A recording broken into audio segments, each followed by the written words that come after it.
সকাল সবাইকে। আমি বোধহয় অনুষ্ঠানের একদম মাঝখানে হঠাৎ করে পৌঁছে গেছি, মানে সমগ্র অনুষ্ঠানটা হঠাৎ করে থামিয়ে দিয়ে এরা সব দাঁড়িয়ে আছে। আমি ভেরি সরি ফর দ্যাট। আমাকে এখান থেকে অনেক দূরে যেতে হবে, কৃষ্ণনগর একটা কাজে, যেটা উনি বললেন লেখার কাজ, লেখার কাজেই যেতে হবে আজকে আমাকে ওখানে। তো অনিমেষদার জন্যই আমার এখানে আসা। অনিমেষদা আমার বহু দিনের বন্ধু তো বলবো না, দাদা।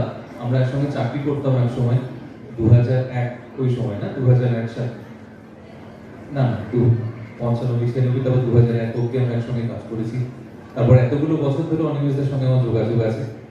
আর আজকে আমি যখন আসছিলাম দেখলাম যে সব খুদে খুদে বাচ্চা ছেলেমেয়েরা হাতে বড় বড় ট্রফি নিয়ে যাচ্ছে এখান থেকে।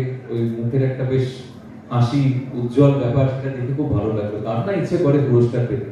আর এরকম একটা অনুষ্ঠান, এরকম একটা প্ল্যাটফর্ম যেখানে বাচ্চাদের হাতে পুরস্কার তুলে দেওয়া হচ্ছে যাদের তাদের মেধার জন্য, যারা করছেন